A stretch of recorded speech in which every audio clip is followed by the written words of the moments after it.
de tu palabra. Rogamos, Señor, que pues tú nos guíes, Señor, para comprender lo que está en las Escrituras, porque todo lo que está ahí es para nuestra guianza, para nuestra dirección. Rogamos en el nombre de Jesús de Nazaret. Amén. Amén. Vamos a abrir nuestras Biblias. En Primera de Crónicas, capítulo 3, versículo 1. Primera de Crónicas 3, versículo 1.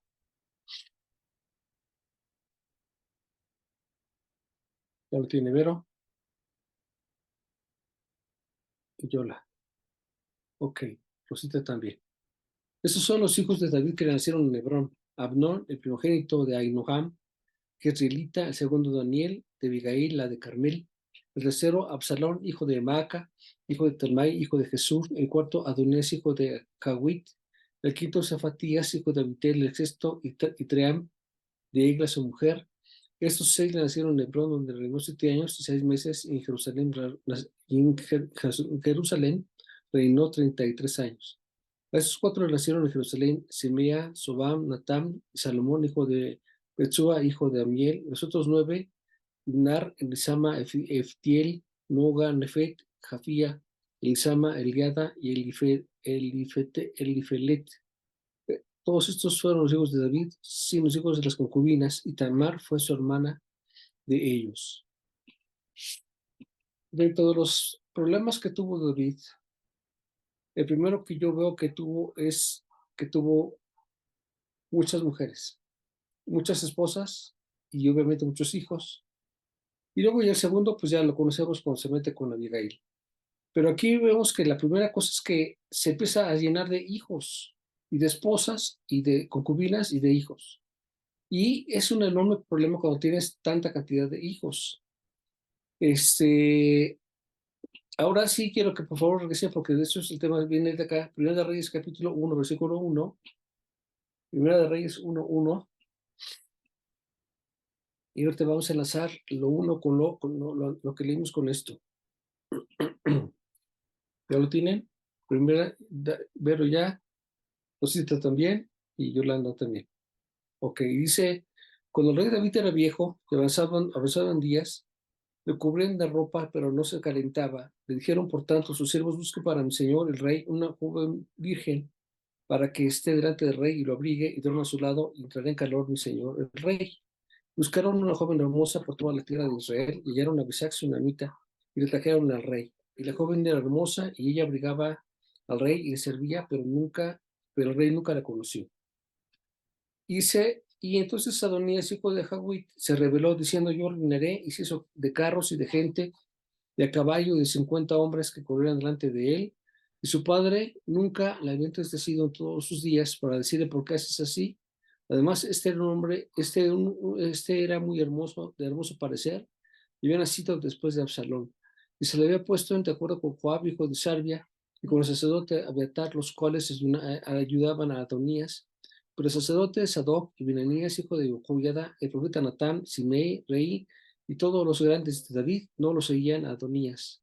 Y matando a Adonías ovejas y vacas y animales gordos junto a la peña de Sohelet, la cual está cerca de la fuente de Rogel, convidó a todos sus hermanos, los hijos del rey, y a todos los varones de Judá, siervos del rey. Pero no convidó al profeta Natán, ni a Benanías, ni a los grandes, ni a Salomón su hermano. Entonces habló Natán a Betsabé, madre de Salomón, diciendo: ¿no has oído que reina Adonías, hijo de Hagüit, sin saberlo David nuestro señor? Bien, pues ahora toma mi consejo para que conserves tu vida y la de tu hijo Salomón. Ve y entra al rey David y dile: Señor mío, ¿no juraste a tu siervo diciendo: Salomón, tu hijo, reinará después de mí? Él se sentará en mi trono. ¿Por qué pues reina Adonías? Y estando tú aún hablando con el rey, yo entraré tras ti y reafirmaré tus razones. Entonces Betsabé entró a la cámara del rey, y el rey era muy viejo, y Abisag sunamita le servía. Y bueno, ustedes conocen todo lo demás, para no agotarme toda la voz con esto. ¿Qué fue lo que sucedió? Aquí vemos un conflicto fuerte, porque cuando ya David estaba grande, ya sin fuerza, empezaron a tener problemas con sus hijos. Dice que él era grande y que pues necesitaba incluso calentarse, y la edad que tenía aquí era de 70 años. Eso me impresiona mucho, porque para esa edad ya estaba por esas situaciones de falta de calor en su cuerpo, acabado que le trajeron a una mujer para que le pudiera calentar. Y mientras él estaba en esto, su hijo, su cuarto hijo, Adonías, hijo de Hagüit, dice que se levantó y se hizo de carros y se proclamó a sí mismo rey de Israel. Esto obviamente era un enorme problema. ¿Por qué? Porque le avisaron a Betsabé, oye, ya se levantó uno de los hijos del rey, y de hecho es el que le seguía, porque ya los otros tres primeros habían muerto. Entonces ya se había muerto Amnón, acuerden que fue el que mató bueno, se había muerto Amnón, a Daniel, que no dice por qué se murió, pero Daniel, el hijo de Beguel, ya había muerto, y Absalón. Entonces ya habían muerto los tres más grandes, y seguía en la línea, seguía sin duda alguna, le tocaba a Adonías el puesto, pero ya antes de que esto ocurriera, Dios había dicho, y David había dicho que iba a reinar en su lugar, iba a ser Salomón. Dios le dijo que iba a reinar, iba a ser Salomón, no Adonías. Pero este joven se levanta y se dice pues así mismo que él es el rey. Y hace todo un teatro, junta a gente, hace una fiesta, mata animales, invita a varios sacerdotes y a un jefe de la guardia, uno de los jefes de la guardia, y se hace llegar de una fiesta y de cuernos para que digan a la gente pues que ya está reinando ahora Adonías. ¿Por qué? Porque el papá estaba grande, ya no estaba en funciones, y Natán, ya Saúl ya había muerto, Natán se levanta como profeta y entonces busca a Abigail, le dice, oye, ¿ya oíste lo que está ocurriendo aquí? Dice, más vale que te pongas a hacer algo porque si no te va a costar la vida. Y es que al momento que Adonías se convirtiera en rey, lo que hacían los reyes era matar a todos los demás para que no hubiese quien se levantara o se sublevara. Entonces era costumbre que cuando alguien se quedaba en el reino, mataban a todos los que estaban fuera de ahí, como le pasó a Saúl. Pues bueno, de hecho, le perdonó la vida, pero la costumbre era matar a todos los demás. Y había varios reyes, y lo vamos a ver cuando estamos hablando sobre reyes, que hubo varios reyes que al momento que llegaron al puesto, mataron a todos los demás, a las otras mujeres, con todos sus hijos, niñas y todo lo que hubiera, para no dejar a ninguno con vida.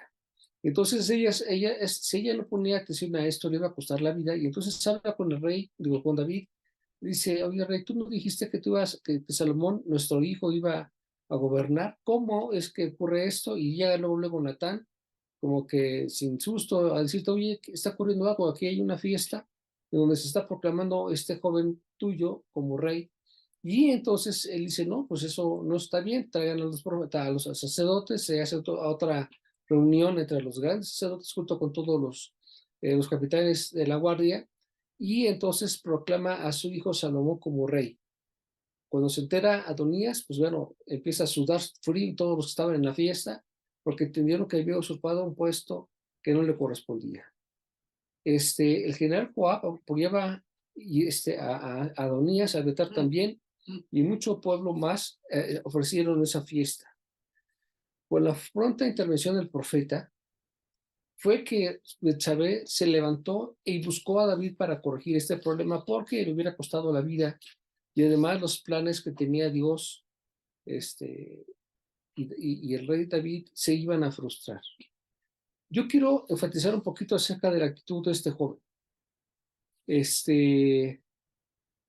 Cuando David coronó a Salomón, Adonías corrió al templo y se agarró de los cuernos del templo.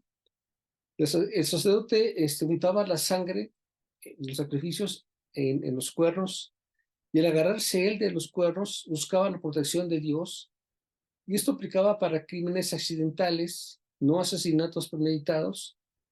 Pero que estaba haciendo era una sublevación, la cual sí merecía que se le matara. O sea, sí le costaba que pudiera perder la vida, porque se estaba sublevando en contra del propio Israel.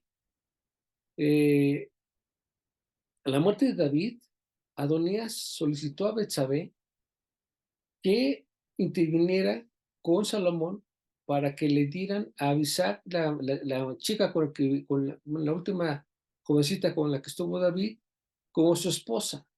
Y esto fue un intento por apoyar su reclamación al trono y también para generar una revuelta para usurpar el trono que estaba en ese momento a nombre de Salomón. Betsabé no se dio cuenta de esta petición, pero Salomón sí. Salomón sí se dio cuenta de lo que estaba usurpando y entonces aquí ya entró en acción para hacer otro tipo de cosas. ¿Por qué los hijos se portan así? O sea, mi preocupación es, ¿por qué tenemos hijos que se portan así?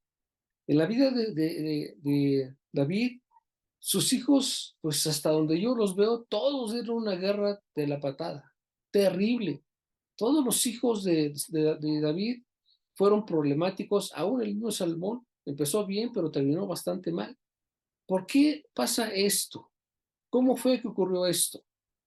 Cuando los cristianos no tomamos las riendas del control de nuestra familia, alguien sí los va a tomar y entonces hace que la dirección de la vida de la gente, de nuestros hijos, se pierda, se vayan al infierno, que causen problemas terribles. Y aquí dice la Biblia, que ver dónde lo puse, creo que es el 6, ¿no es cierto? Está, ¿dónde lo puse? Aguántame un tantito, porque aquí si no, porque me estoy brincando a los versículos para no tener que batallar por todo. Ah, sí, bien, estamos en el versículo 6. Desde el 5. Entonces Adonías dijo, hijo de Hagüit se rebeló diciendo, yo reinaré, y se hizo de carros y de gente de a caballo y de 50 hombres que corriesen delante de él. Y su padre nunca le había entristecido en todos sus días con decirle, ¿por qué haces así? Además, este era de muy hermoso parecer y había nacido después de Absalón. Vamos, ¿qué es lo que pasó aquí? Dice que David nunca le dijo nada a su hijo. Nunca le llamó la atención y lo dejó crecer hasta que de repente se nos encontramos con que este chico al que se le concedió eh, todas las disculpas por las cosas que hacía, se le convierte en su enemigo y quiere usurparle el puesto. Cuando los cristianos dejan de hacer su trabajo por apatía o desinterés, siempre surgirán adonías en su vida. Gente que se levante en contra y te van a atacar. Qué tremendo. ¿Por qué les pasó así? Yo lo que veo es que gentes temerosas de Dios, como el caso de David, como el caso de Josué, como el caso de Samuel y aún del propio Moisés, sus hijos, ellos fueron hombres de fe, fueron guiados por Dios para llevar al pueblo de Israel por caminos importantes. Guiaban a las naciones, sin embargo, tuvieron muchos problemas para resolver esos problemas familiares. O sea, Dios les encargó algo a Moisés, a Salomón, a David, a Josué, y fueron muy buenos en lo que hicieron, pero sus hijos no lo siguieron, no fueron lo correcto delante de Dios. De tal suerte que por eso surgen los reyes, porque ya no querían sacerdotes, porque no querían nada con Samuel, con los hijos de Samuel. ¿Por qué pasaba esto? Cuando se empezó a gobernar después de que murió Josué, que ya estaba en la tierra repartida, no quisieron un legislador o un capitán como era Josué, sino que buscaron otra clase de ayuda porque tampoco los hijos de Josué fueron dignos para ellos, no les gustó. El propio Moisés, sus hijos, a cabo del tiempo vemos a reyes que se la pasaban también en idolatrías y en hechicerías. Entonces, no puedo creer que de Moisés, los hijos de Moisés, Gerson, estuvieran metidos en estos problemas. ¿Por qué ocurre esto? Y de David, pues no se diga todos sus hijos en enorme cantidad de problemas. ¿Por qué pasan este tipo de cosas? Yo lo que he visto o lo que quiero enseñarles es que a veces nosotros como líderes o como encargados o como jefes de familia, nos damos por hecho que nuestra relación con Dios va a hacer que el bienestar espiritual de nuestros hijos quede a cargo de Dios. Y esto no funciona así. Es decir, la gente dice, yo hago el trabajo de Dios y que haga mi trabajo. Yo me pongo a buscar a Dios y que Dios me busque o se vea por mí, por mí. Si yo me la paso todo el tiempo en la iglesia, pues hay que se la pase todo el tiempo en mi casa y que resuelva los problemas que hay en la casa. Esto así no funciona. El carácter moral y espiritual debe formarse y requiere de una atención continua y una dirección a través de la disciplina, la enseñanza y el ejemplo, pero ese trabajo se lo da Dios a cada líder de cada casa. No es el trabajo de Dios. Puedes decir, tú tienes que hacer tu trabajo en tu casa y tu trabajo en la iglesia, pero no puedes dedicarle todo tu trabajo en la iglesia y descuidar a tu familia, o estar todo el tiempo con tu familia y descuidar tu trabajo en la iglesia. No puede ser así.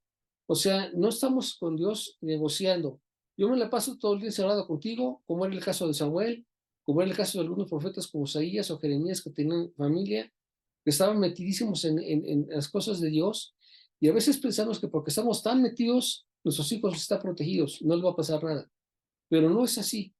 El problema está que su vida moral y espiritual recae en la dirección que reciben de parte tuya porque tú eres el líder. Así que si tú sabes guiar una iglesia, tienes que guiar primero a tu familia. Es decir, primero a tu familia y luego a la iglesia. Pero tienes que tener dominio sobre esto, así lo dice primera de Timoteo capítulo 3. Entonces, ¿qué es lo que tenemos que aprender a hacer? Es que tiene que haber un equilibrio en esto.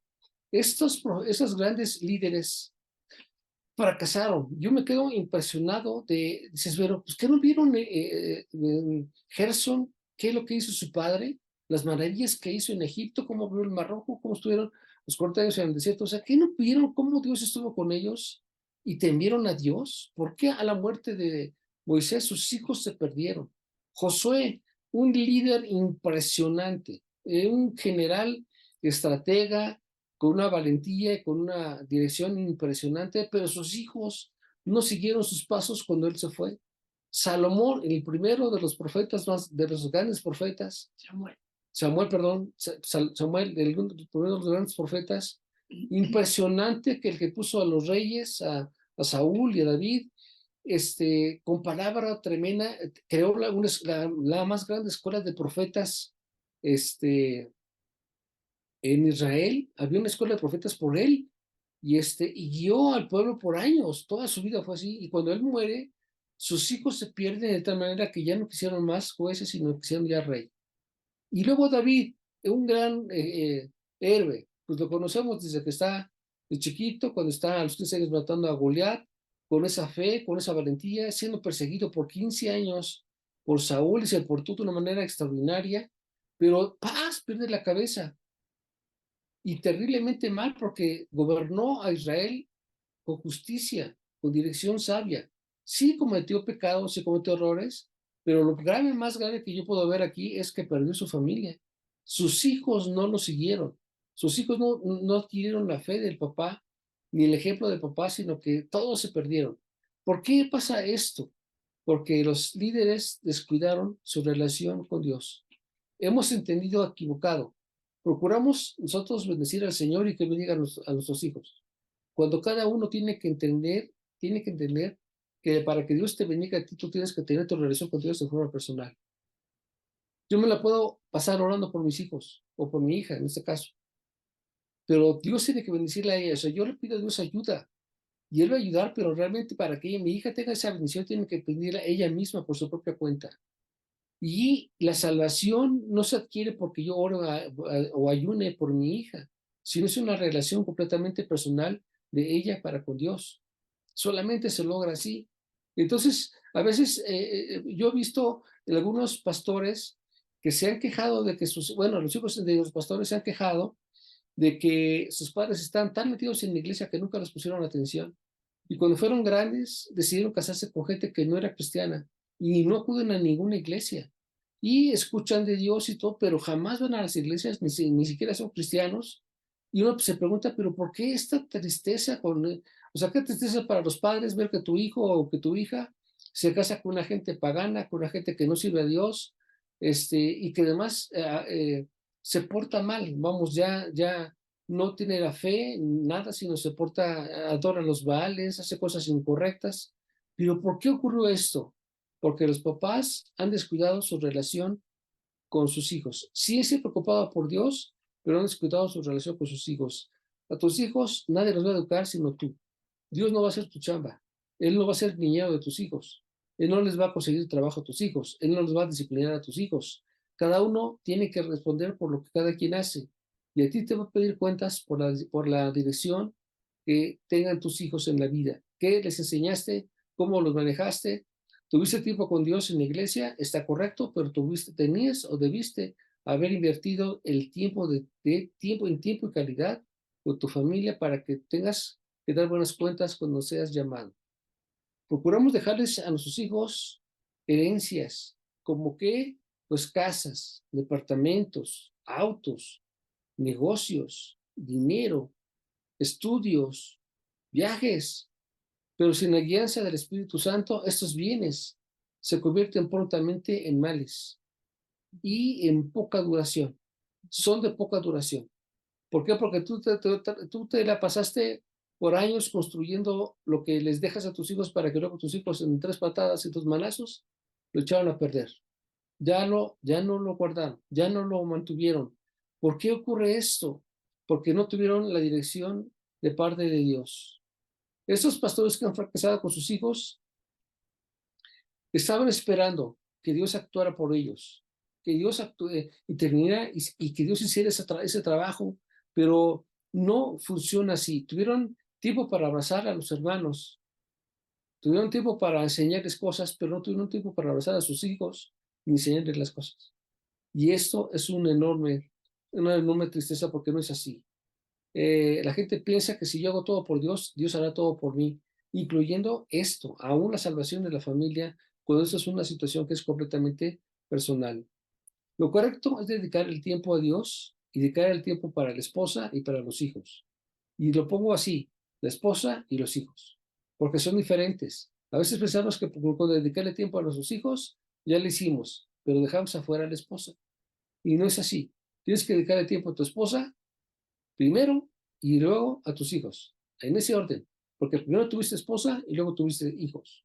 Y tienes que dedicarle tiempo, pero no solamente el tiempo, sino también la calidad del tiempo y la forma adecuada de hacer las cosas, de tal suerte que esta base tuya es la que te va a llevar a que seas un líder bueno en la iglesia. Si no gobiernas en tu casa, no puedes gobernar en la iglesia. No hay manera que puedas hacerlo. Y cuando te dedicas a hacer las cosas como estos grandes líderes, sí hicieron su trabajo delante de Dios y tienen su recompensa personal, pero su descendencia no adquirió esta heredad, porque las heredades que la gente tiene solamente la puede dar a través de lo que tú finques en ellos, la moral, el temor a Dios, el respeto, los valores intangibles, se los das tú, no los adquieren por tu tiempo tuyo devocional, por tu tiempo de lectura, de ayuno, o tu tiempo en la iglesia. Tienes que aprender a dedicarle el tiempo a Dios, pero especialmente dedicar el tiempo a lo que te pertenece, que es tu casa. Y no puedes desequilibrar esta balanza. El tiempo de Dios es el tiempo de Dios. El tiempo de tu familia es el tiempo de la familia. Y a veces hacemos las cosas equivocadas. En el tiempo de Dios queremos atender a la familia. Queremos ir a los cumpleaños, a los bautizos, a los día de campo, a los cumpleaños de quien sea. Y es al revés. O sea, el tiempo de Dios es el tiempo de Dios. Es el tiempo de Dios es para que estés con el Señor y no hay otra cosa que hacer. Y el tiempo de la familia ya tiene que ser el tiempo de la familia. Aquí ya no voy a compartir, ya no voy a llevar nada, ya no tengo que estar haciendo. Tengo que aprender a diferenciar lo uno de lo otro si quiero tener buenas cuentas delante de Dios. ¿Por qué? Porque el tiempo de enseñanza para la formación de tus hijos es corto. Desde que nacen a los 8 años o 10 años, es la fuerza, es donde el tronco se hace grueso, donde se forma la guianza de tus hijos. Una vez que ya pasan esa etapa, ya no los puedes enderezar, ya se empiezan a correr conforme ellos traen su línea. Así que tu tiempo de enseñanza es pobre, tienes que trabajar con ellos todo el tiempo y ya después cuando son más grandes y ya tienen una formación, pues tu apoyo es prácticamente no es mucho porque ya tienen una formación. Tienes que seguirlos, sigue siendo padre, sigue siendo madre, pero tienes que tener ya tu intervención, siempre va a ser bastante menos. David dice que nunca se había intervenido o se había opuesto o cuestionado a su hijo el por qué estás haciendo esto. O sea, dice que su hijo hizo cosas. Versículo 6 dice, y su padre nunca le había entristecido en todos sus días con decirle por qué haces así. Fíjese, nunca se lo había entristecido. Ay, es que si le digo algo se enoja. Si le digo algo se saca de una. Si le digo algo se va de la casa. Si le digo algo ya quiere hacer su vida por otro lado. Si le digo algo me amenaza con esto o me chantajea con el que va a hacer aquello o lo otro. Eso está mal. Eso no funciona así. A la larga va a tener su consecuencia. Eso no está bien. No puedes permitir que tus hijos te gobiernen a ti. Tú tienes que dar cuentas de lo que estás haciendo. Y si tus hijos, a pesar de que le enseñaste las cosas, no quisieron entenderlo, ya no fue de tu problema. Tú hiciste tu trabajo, tú enseñaste. Si el hijo no quiso, se la va a tener que ver con Dios. Pero tú hiciste tu trabajo. La bronca está que a veces queremos hacer el trabajo cuando ya no es el tiempo de hacer el trabajo. Queremos educar a los hijos cuando ellos son adultos, cuando ya se les pasó todo el tiempo de la formación, ya su tronco está muy grueso y tal vez totalmente chueco, y ahora sí voy a ser papá, ahora sí te voy a llevar, ahora sí te voy a comprar tu pastel. No, pero si ya tengo 25 años, no importa, tengo tu pastel, ahora sí te compro tus patines. No, de que ahora sí te enseño a andar en bicicleta. Úchalas. No, pues ya se te fue tu tiempo, ya no fue así. Tienes que haberlo hecho en su tiempo, de la forma adecuada, y entonces las cosas habrían sido importantes. Lo que tenemos que entender es qué le estás enseñando a tus hijos. Tienes que darles a entender que lo más importante, los bienes materiales, los puestos, la parte de educación y cosas que tú les puedes dar, siempre van a ocupar un lugar secundario. Lo más importante que ellos pueden darse cuenta es el temor y la dirección de parte de Dios para sus vidas, porque eso va a garantizar que tengan ellos éxito en sus vidas, no lo que tú les dejes. Estamos muy preocupados por dejarles heredades a nuestros hijos, bienes. El día que falte, pues no, ya tienen con qué moverse. Pues sí, nos preocupamos por los bienes materiales, por la comida, por la ropa, por, no sé, pero no funciona si no va la parte más especial, que es la palabra de Dios, que esa es la salvación a través de Jesucristo.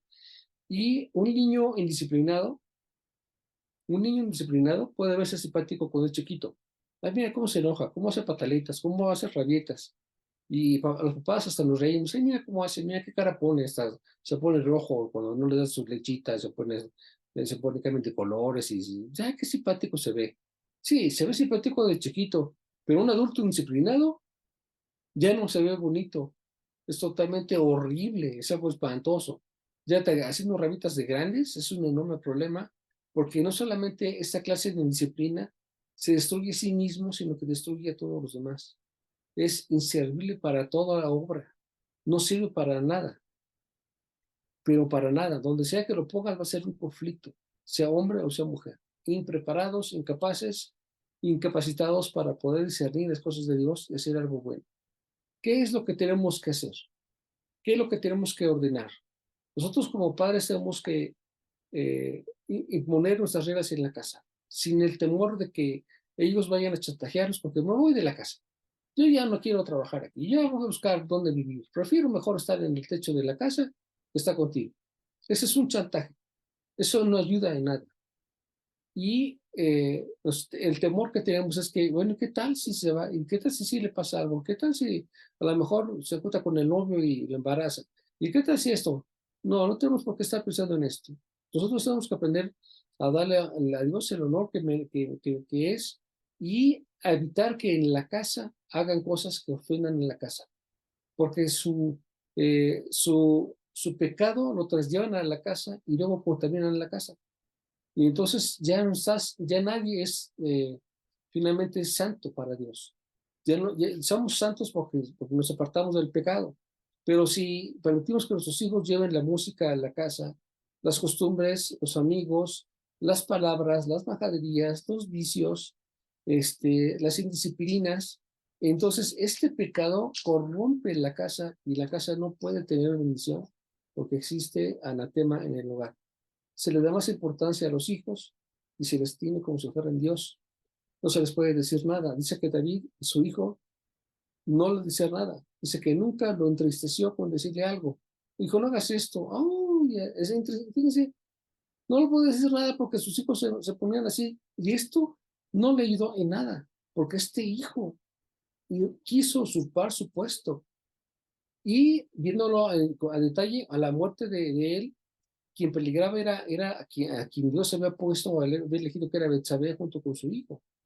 Así que Natán tuvo que terminar de inmediato. Oye, aquí hay un problema de rebelión, de insubordinación, y te va a costar la vida a ti y también a tu hijo. Y Dios no quiso eso. O sea, no fue la intención de Dios, ni tampoco la de tu papá, la de tu esposo.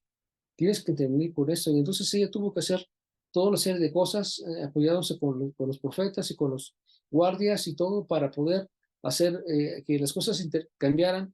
Y todavía vemos aquí la parte hipócrita del hijo, en donde le dice a su madrastra: oye, quiero tener a, a Bisac, la tsunamita, como esposa. Pero ella no entendió por qué, y él sí sabía por qué. ¿Por qué? Porque el momento que poseyera a esta mujer, estaba usurpando el puesto de papá. El tener la mujer de la última mujer, bueno, la mujer del rey, era tener el reinado. Así que no había forma de podérselo quitar. Y esto iba a causar muchas muertes, especialmente a toda la familia y a las otras concubinas y a las otras mujeres que tuvo David, para no dejar ninguno con esperanza de que se pudieran buscar una coronación más adelante. ¿Puedo mencionar algo? Sí, Siempre aparece Joab. sí. O sea, los rebeldes se juntan con los rebeldes. Fue a haber un O desastre. sea, Joab, un raro de primera, ¿no? Primero estuvo con Absalón y ahora con este otro hijo. Y nunca sabes de qué equipo es Joab. Sí. Entonces, los rebeldes siempre van a ser atraídos por los rebeldes. Sí, sí, sí, eso es muy cierto. Entiendo que nuestros hijos son, pues, los amamos, los queremos y damos nuestra vida por ellos, sin chistar, sin importar que tan bien o mal se porten, porque así los queremos. Pero que hay otro problema muy fuerte, que es que por mucho que le demos nuestra vida a ellos, no garantiza que esto los lleve a la salvación. Y tampoco que sean a la muerte nuestra, ellos tengan una vida de éxito. Así le puedes dejar tú millones de pesos, o bienes, hoteles, o lo que tú quieras dejarles. No garantiza que cuando tú no estés, ellos lo tomen para mal. Se vuelven drogadictos, se vuelven personas que se casan y se divorcian a cada rato, inestables, en conflictos, se vuelven asesinos. Bueno, ¿qué de cosas pasan? Hemos escuchado mucho de esto en la política, en los deportistas, en los artistas, en empresarios. ¿Por qué ocurre esto? Porque se puso mucha atención en la parte material y no en la parte espiritual. Ciertamente a veces nuestros hijos ya son grandes y ya no quieren obedecer o quieren tomar su rumbo. Sí, pero aquí hay un detalle: yo tengo que poner límites en mi casa. Aquí en esta casa hay un horario. Aquí en la casa tienes que tener estas condiciones, esas conductas. Aquí en la casa tiene que haber esto, y aquí en la casa tienes que trabajar. Porque si aquí vives, tú tienes que traer alimento. O sea, no esperes que yo te pague todo, porque tienen 50 años en la casa y todavía piden domingo.